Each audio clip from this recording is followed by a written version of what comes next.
All right, guys, welcome to Hair and There, our second episode. Welcome. All right, so today we're going to touch on topics as business owners, salon, hairstylists. We're going to talk about social media. We're going to talk about hairstylists that, can be difficult, when to leave them from a client's perspective, and then also difficult clients that, when a stylist should just say no. We're also going to talk about, I know this is kind of doesn't really go together, but I also want to touch base on hair extension quality because I think that's super important. And I think that most people in America don't understand how extensions are made, where they're coming from, and the quality, which is super important when you're spending that much money on hair. Mm-hmm. All right, let's get started. Okay, so if you guys don't know me, my name's Leda Fazal. I own Tone Hair Salon in Raleigh, North Carolina. You can find me on Instagram and TikTok and YouTube, all Leda Fazal. Also on Instagram, Tone Hair Salon NC. This is Luz. You want to say what's up? Hi, everybody. I'm the receptionist at Tone Hair Salon. More than that? Yes, very much. The heart of the salon. Yes, pretty much. queen. Yes. She does everything from social media to making the calls and getting the calls and booking the clients and to going to buy plants for the salon. We'll never let you live that down. And I'm Kaylin. I'm a stylist at Leda Salon. Kaylin. With a C. I'm a stylist there. I've been there for a little over a year almost, and I learned from everything I know from Leda, so. Oh. Well, thank you. And this is I've been doing hair for over 20 years, and then perspective from a stylist that's been doing hair for a year. So I think it's good to see each perspective, and I never look at young stylists as they don't know anything, because Kaylin, even though she's only been with me for a year, she's more advanced than most stylists out there. I'm not gonna lie, it's facts, because she understands the business already. Kaylin's work is chef's kiss. Yes. All right, so let's talk about the first thing, social media, right? So if y'all are listening, this doesn't have to pertain to just hairstylists. It can really pertain to any business, and even as an individual. You don't have to have a full-on business, but maybe you do art, or maybe you, make resin or make pottery or pottery. something. Anything. I mean, I feel like social media, any business, if you have a business, social media will be the biggest way to reach out to others. Absolutely. It's the biggest thing that you can do. And needed. Yeah, it is. I think that a lot of businesses, they try it out and then they stop because they're not getting what they want instantly. Yeah. And it's not an instant gratification business. You have to me, the best reference I can give you is a snowball. So you're building that snowball and it gets bigger and bigger and bigger and bigger. But if you stop midway, it melts. And that's how it is with social media. So it's all in or all out. You have to be consistent. You have to be.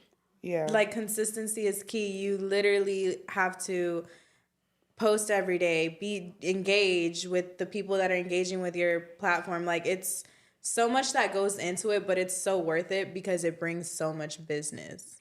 And I think one of the biggest things you have to let go of is your ego. Yep. That will get in the motherfucking way. I'll say I'm guilty of that. I was like, why am I posting if I'm getting one like, one follow a week? For me at first, I felt like I wasn't seeing what social media was doing for me. But when my client came in today, she said, I found you particular on Instagram. She said, I seen your boss's TikTok. She was like, but I found your page on Instagram. She too much. She's too much for me. She's going to want to record me and shit. But no, that was the first time I was like, oh, you found me on Instagram? Like, it's working. Yeah. I mean, I feel like also people are very like close-minded when it comes to social media, because when I first started working at the salon, like I was like, oh my God, all this social media for what? Like, it's so much. You sure But did. it literally makes a difference. Like, Yeah. it's what brings people into the salon doors. Absolutely. Jet came up to me just Saturday. She came in early. She only had one client. She's the tattoo artist at our salon. And she was like, hey, do you need any help with anything? And I was like, no, not really. Like, why don't you go upstairs? And that's where her suite is. And I said, why don't you make a post about your tattoos? And so she did that. And then literally 10 minutes later, she came downstairs. I was washing out my client, which is a rarity because I don't wash my client. Right. She's like, Luce, wash my client out. Oh, I have a game plan. Like today when Drika was like busy with her thing and I was like, I'm not, my goal is to not wash my clients. And so I'm like, Luce is there and then back up Kaylin. I didn't even know I was in the equation. Oh, you're always in the equation. Because you know I'll never say no. Well, but I also will, give you a little extra. I know. But like, 'cause I appreciate you're not just a head washer, but still, I was like, how can I not wash my client is what goes on in my head at all times. It's so sad. But I mean, and I've been told I'm a great head washer, but I just You've probably done it for You've so washed long. plenty of heads in 20 You've years. probably done it for I don't want to be just my washing time. heads after 20 years either. I want to have a little me to say, Kaylin, go wash my client. But anyways, so Jet comes up to me while I'm washing my client, and she hugs me, and she's like, thank you. I was like, what did I do? She was like, I just booked 5 clients from that one post, one story. I mean, you have to think about it. People are constantly on social media. Like, if you're constantly putting stuff out there, people are going to see it. Mm-hmm. Like, it's going to reach somebody. The facts are, you only reach about 10% of your audience every time you post. Mm-hmm. So a lot of people I've seen, they're like, I don't want to annoy people. You're not annoying anybody because only 10% of your audience is actually seeing it, okay? The other thing is, if friends are annoyed with it, they're not your friends. If they're not supporting you, fuck them, okay? Mm-hmm. Fuck them. You need to do what's good for you. Mm-hmm. But what else was I going to say? I was going to say something else. Where did my train of thought go? You always lose your train of thought. You're mid-sentence. Oh, I forgot. You started with Jet. Where were you going with? Was it something with that? I think it's just posting regularly and not letting your ego get in the way. Mm-hmm. One of the biggest mistakes that I see hairstylists do, especially hairstylists, is in their bio, they say, not taking any more clients. And I'm like, oh my God. I've seen that before. Terrible. I've seen people post like, even like lash tags, they'll be like, not taking any more new clients. And I'm like, do you know how stupid that is? Because that is like, you've literally imprinted that on somebody's head. Like, this person will never come to you because you said you're not taking new clients. And the facts are, at least 10% are going to leave you within the year. So if you don't constantly take new clients, you're literally fucking yourself. Mm-hmm. So that's one of the biggest things. I'm like, I don't understand why. It's the ego. Let go of the ego. Even if you get one comment, who cares? Like, that's your audience. They took the time to make a comment. I appreciate every single comment. Yeah.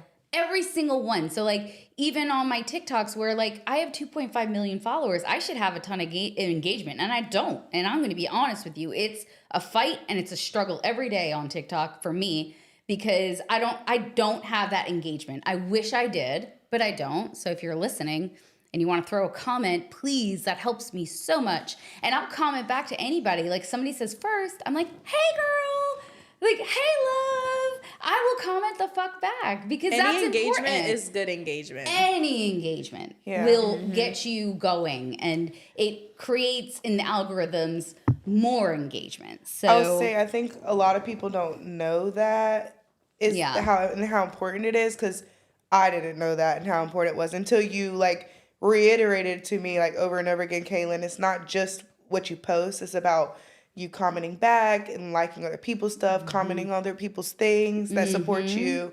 And I didn't realize how important it was until I started doing it. Yeah, absolutely. So I feel like one of the main things that will really benefit you is finding a mentor that will teach you this stuff, because I wouldn't know that. Or, I mean, obviously listen to the podcast, or just post. Like, I think everybody's so scared of making a video and failing that they're missing the point. Just put out something. Most people these days want the organic, we see you trying. Let's root for you. Right. You know what I'm saying? It doesn't have to be perfect. Don't worry about that.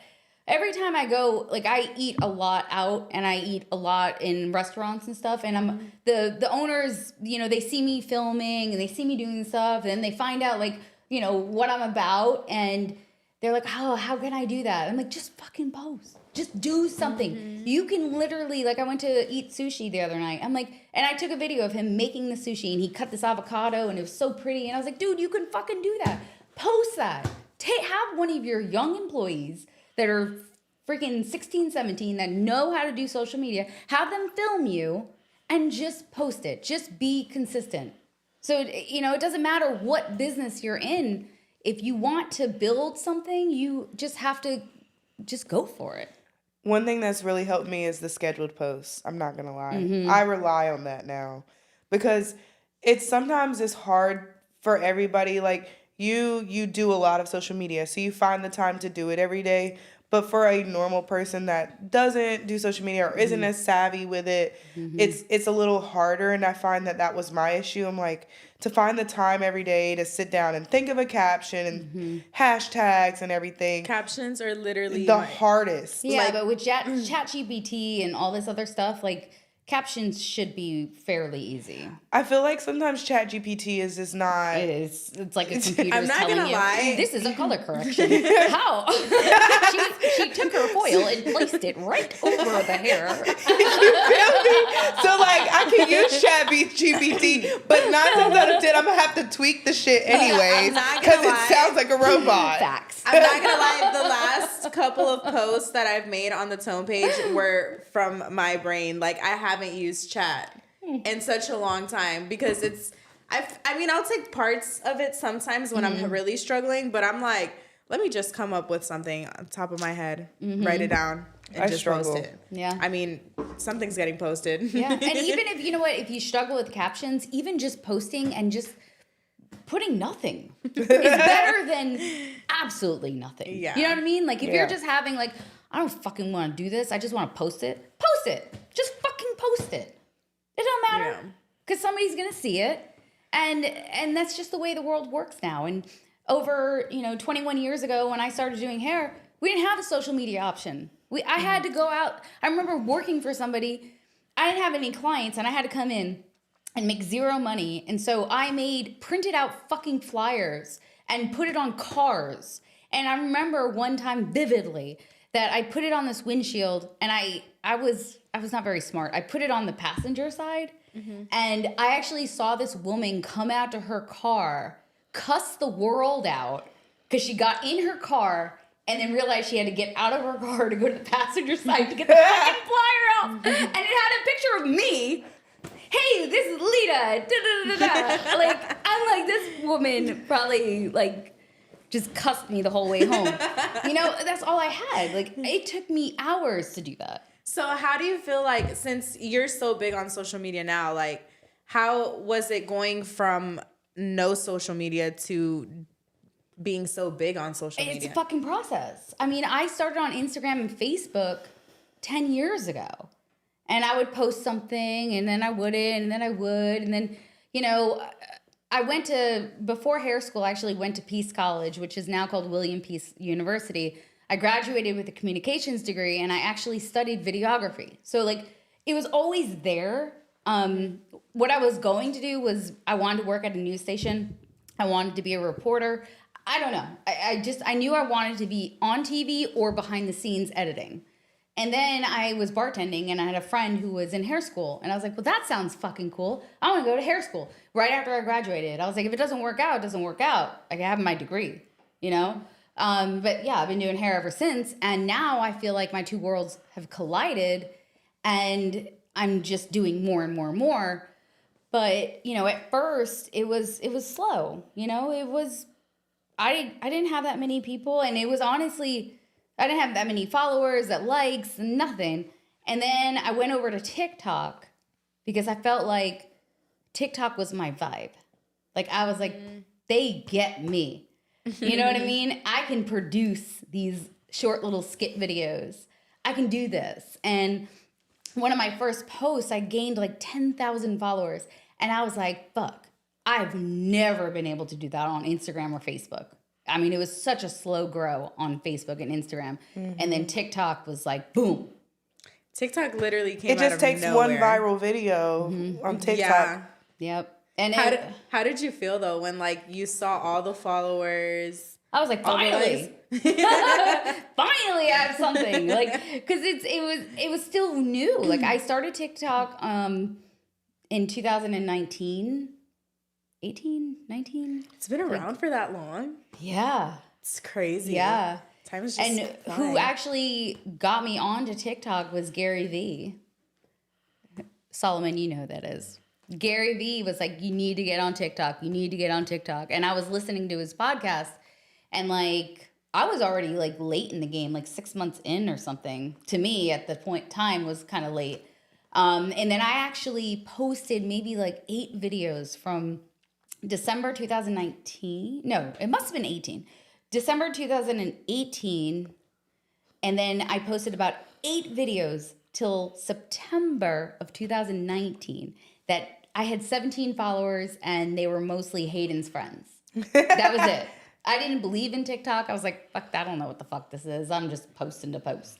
And then one day I was in the salon, and me and a couple of the assistants, we created a video, and I gained 10,000 followers in a couple days. And I was like, wow, okay, we have something here, because I've never had that happen. That's never happened to me on any other platform. So let's go. And then I went all down, like all in. I went 5 to 10 videos every single day and just kept on creating.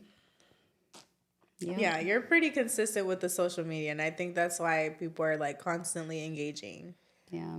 Go ahead. No, go ahead. Well, there's days, I mean, even like last night, I was like, I'm so fucking over this. I'm That's what I was tired gonna of say. it. I don't know I'm how you do tired of it. it. I don't want to do it. And then the next day, it's like, let's make a video. Yeah, you never fail. I'm not even shitting you. There's so many times where I'm exhausted from it. But then it's like the next day, it's like a refresh. I'm like, that's good. Because I don't want to lose. I hate losing. She comes in the salon, she's like, I have a video idea. Yeah. She's like, Kaylin, what are you doing? You want to make a video? Some days, we have to make at least 5 videos today, so come up with ideas. I don't know how you come up with all the ideas. That's my issue is like, as far as TikTok.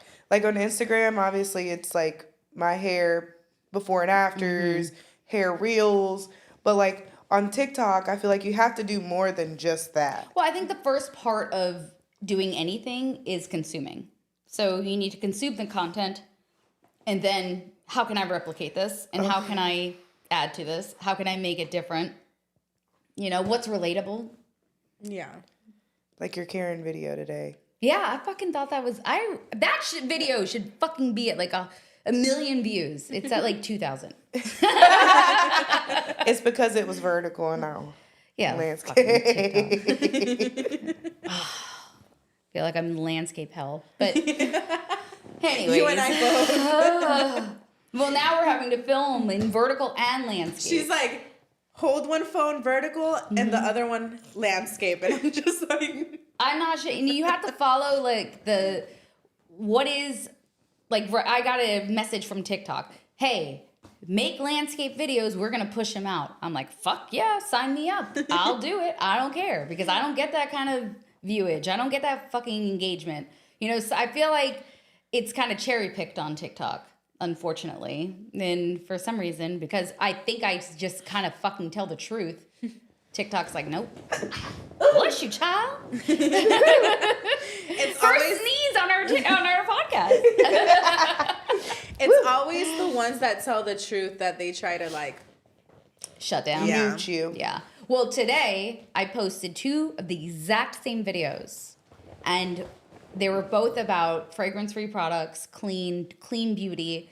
One of them had hashtag fragrance-free and also clean beauty. The other video, same exact video, had no hashtags.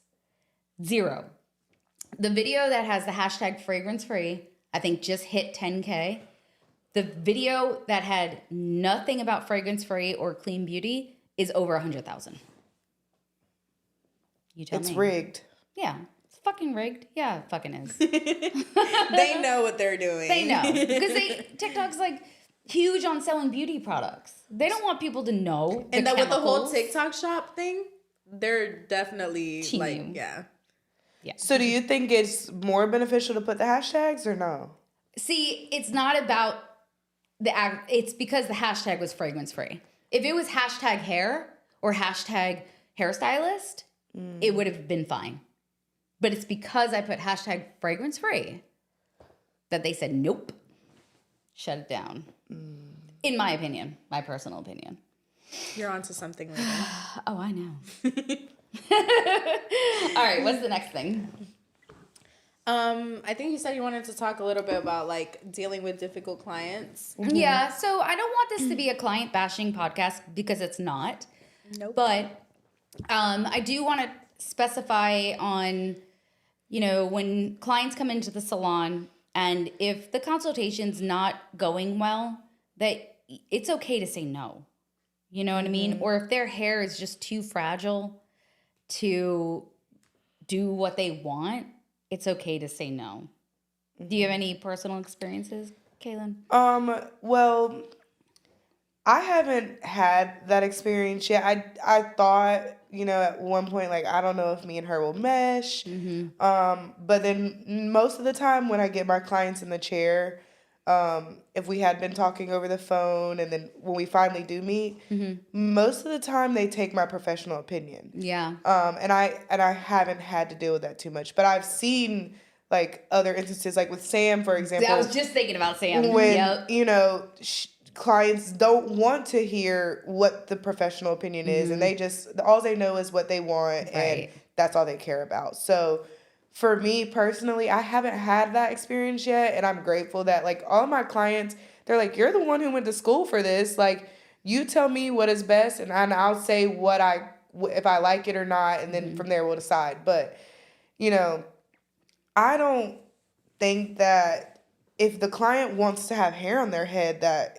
there's nothing to fight about. Like, if I say her hair is too fragile, it's too fragile. And most of my clients understand that. So I will say, like, at least for the people, I don't know, for the people that talk to the stylists that talk to their clients directly over the phone or however they communicate with them, I feel like sometimes there's times where, at least for me, when I answer the phone, the client can be a certain type of way on the phone, and then in person they're completely different. Completely, yeah. Yeah. So, Absolutely. sometimes they're not willing to listen, but then most of the time they are. I'm sure like everybody wants their hair to be healthy. So if they know it's going to compromise the health of their hair, they're not even going to try to, I go will through with the say service. like a lot of the clients that I feel like do that, like they're upset on the phone, it almost sounds like, but then when they get in person and that you talk to them and they feel how much you care and all of that, a lot of their frustration is generally from bad experiences. Yes. Yes. And 100%. that's what I've noticed so far. Like, I'll tell them one thing, like maybe over the phone, and they're like, okay. But then when I get them in person and they start breaking down what they've been through, what they've dealt with at other salons, with other stylists, and I like kind of reassure them, like, well, my number one priority is for you to be happy. Like, I'm not going to send you out of here unhappy. Or if we get to the end and you're like, actually, I don't think I like this tone, my number one priority is to make sure you like it. So I'm going to say, do you want to fix it now? Do you want to come in tomorrow? Like, a lot of clients haven't experienced that. A lot of clients say, like, when I blow dry the front, for example, which I learned from you, like to always blow dry the front of the hair first when you're doing a color, especially something that's, you know, a new client or a big color change. You're going to want to show them that before you blow dry the whole head. And I know personally, I've had my hair done before and nobody's ever done that to me. Like they just blow dry my hair and they're like, all right, you're done. They don't say like, how do you feel about the color? Is the tone right? Is the cut right? Like I've never had anybody take that, you know, attention to detail with me personally. So I try and go above and beyond with my clients because I feel like that's where a lot of their issues are from. They're like scarred from bad experiences. I think that a lot of like hairstylists are there just for the money and they're not, I mean, some are very thorough, but then there's the ones that are just like, okay, well, I'm just here for the money just to do the service and get them out of my chair. And that's where the fuck ups happen. That's right. Absolutely. Absolutely. Oh God, I had so many thoughts in my head while you guys were talking, and I was like, I wanted to interrupt y'all so bad. I was like, no, Leda, shut up, let them talk. And then I'm like, what was I gonna say? Here she goes, losing her train of thought again. Dang. Second time in this podcast. No, I just fuck. Bad experiences at other places leading to their insecurities. I know, but I was gonna say something else. About the phone when the clients call. Yes, but also, I wanted to get into this also, but as a client, when to let go of a stylist. That's something that, you know, this, like I said, this isn't a bashing the client episode. Okay, that's something we don't do. We just like to be very upfront with our clients, and we tell them, you know, this is what I was gonna say. With, like, for example, we had a client come in a few weeks ago who refused the test strand. She refused it. And the stylist was like, I'm not doing your hair unless we do a test strand because your hair is extremely fragile. And she left pissed because she didn't want to do the test strand. And then she left us a horrible review saying that the person had God complex and didn't want to do their hair. And it's like, okay, well, you know, you have to understand that our commitment is for you to have healthy hair. Okay, that's number one. Number one. So if you can't get what you want, like, we're very sorry, but we're not going to destroy your hair. And I would rather have a shit review like that than have a review of the stylist did my hair and fucked it up. I would much rather have a review of saying they have God complex. Fine. Than saying whatever. I got home and my hair was coming out, you know?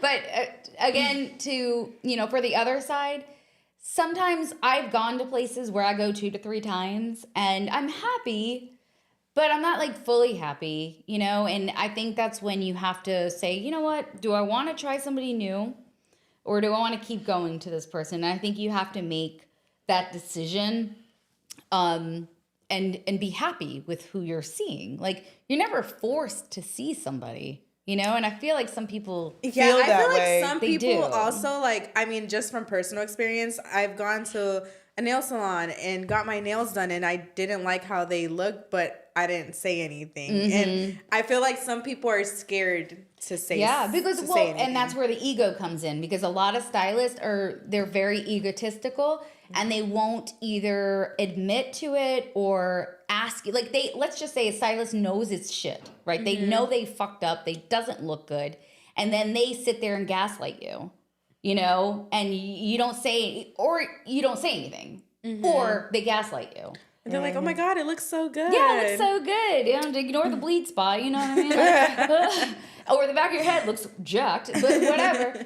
And that's where I think that's the difference between a great hairstylist and an okay stylist, right? So, like, for me, even in 21 years, if I fuck up, I'll fucking tell the client and I won't make them leave, like, until I get it right. Like, you've seen me. I will stay to the fucking sun comes back up to make sure, because I can't be a loser. And I will feel like a loser, and I will fucking think about it all fucking night. Same. It eats me if up. I don't fix it. If I get you back to the chair and I blow dry you, and I don't even think it's anywhere close to what we wanted, I'm not gonna say, do you like the color?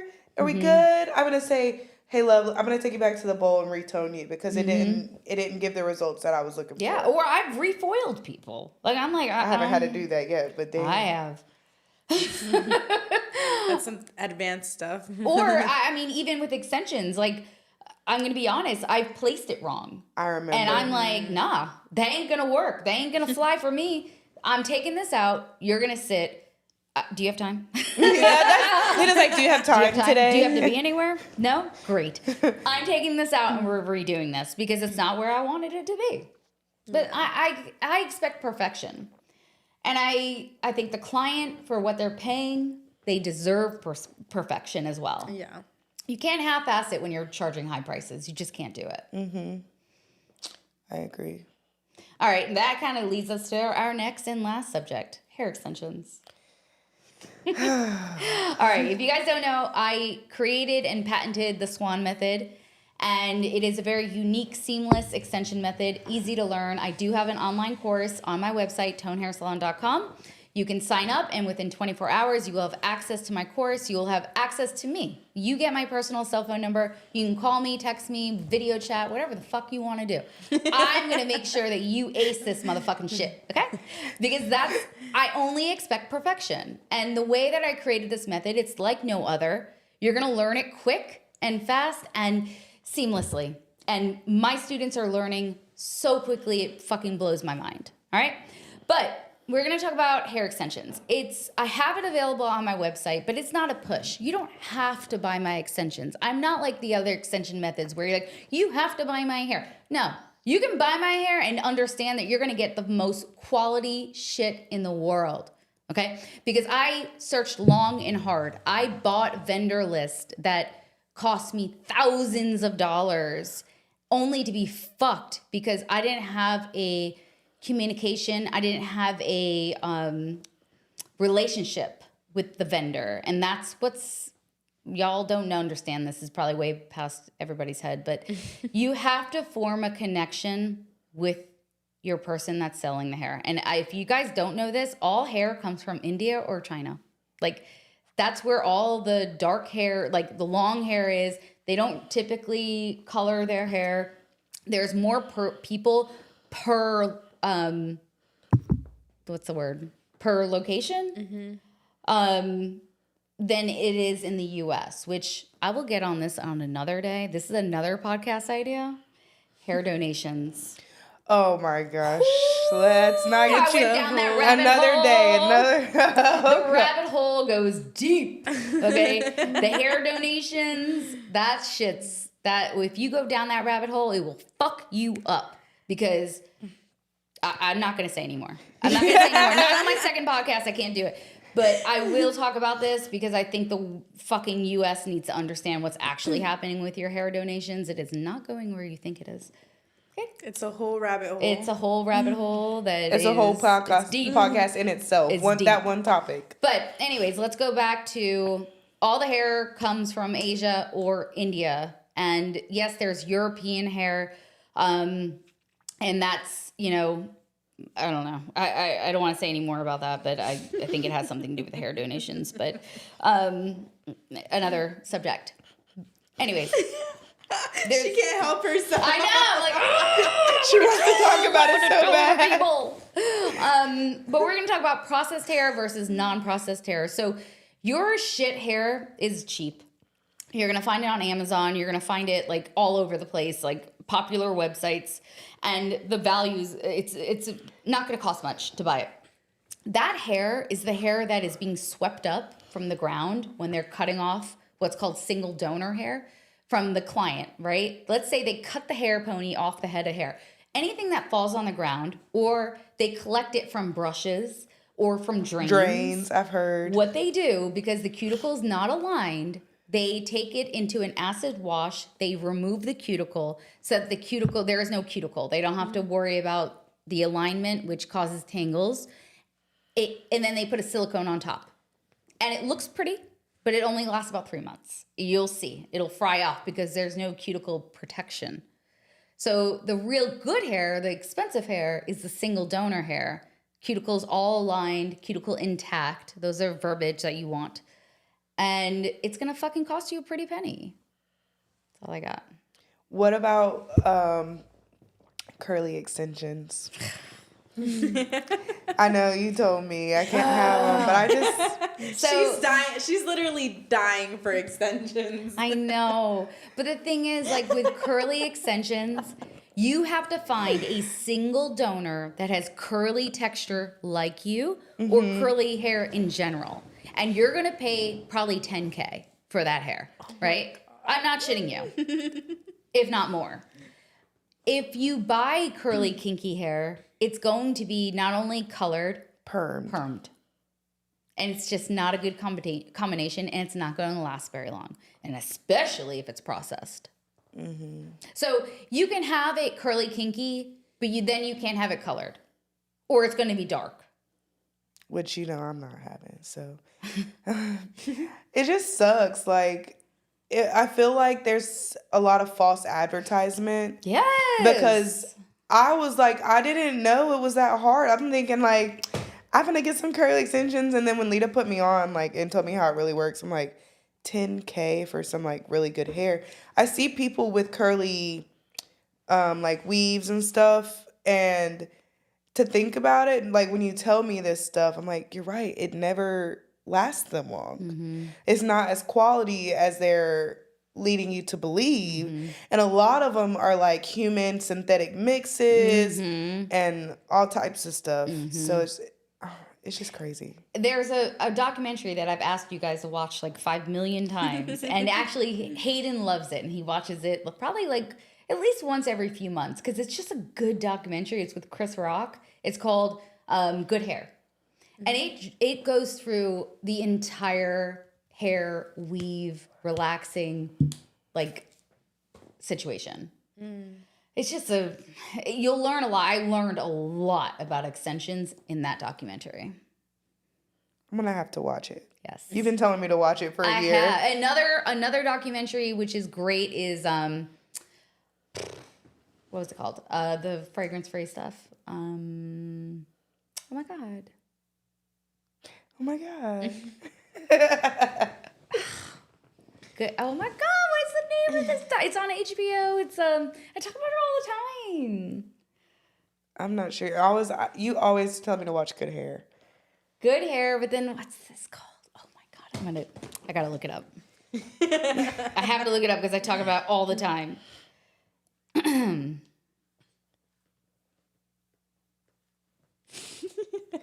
Our first moment of silence. I know, right?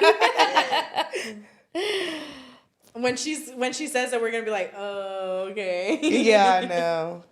I'm gonna be like, what the fuck? Why did I know this? Fine, I can't find it. I'm not gonna sit here and look at this. But it's on HBO. It's like a 4-part documentary talking about the industry, the beauty industry, and products and all that shit. Okay, last little surprise. Hold on. What does Leda have up her Not sleeve? so pretty.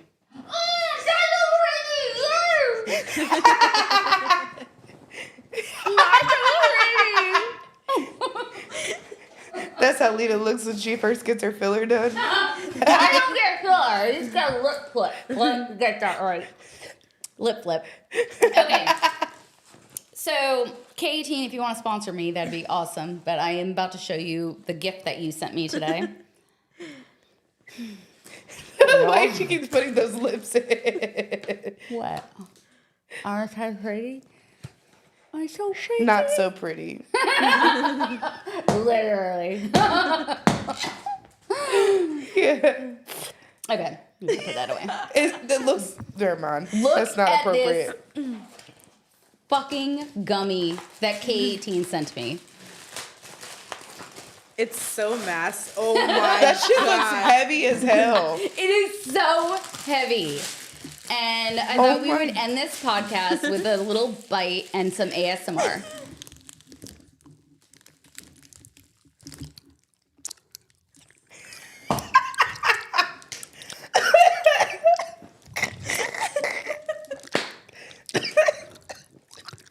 Thanks, Kate.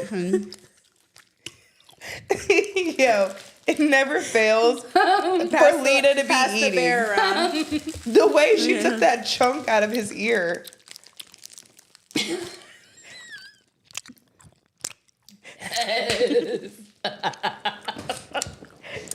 Sounds like when you're stirring macaroni. It's so heavy, no lie. It's so fucking heavy. Where am I gonna eat? I'm gonna bite its nose. That's what I was thinking.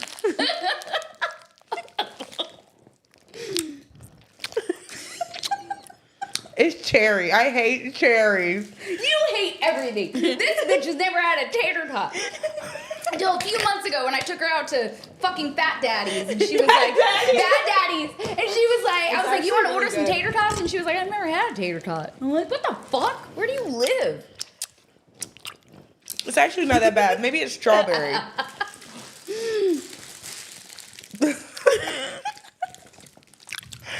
But why is it so good though? It's not bad though. Thank you, K18. We appreciate you, K18. Now we just need you to sponsor us. And they even said to Leda. They Aw, personalized how this cute. bitch. They did. Yeah. It says to our favorite hairstylist. I'm not their favorite, but whatever. That's something they did for everybody. Yeah, I'm like, I see past that bitch. Okay, I see past it. But the name detail was pretty sweet. Thank you, K18. All right, guys, it's been real. It's been fun, Yes. and this is an ongoing thing. So once a week, expect a podcast from us because Stay we're gonna keep it tuned. juicy, Ooh. keeping it juicy and real. Love y'all. We're out. Love y'all. Bye. Bye.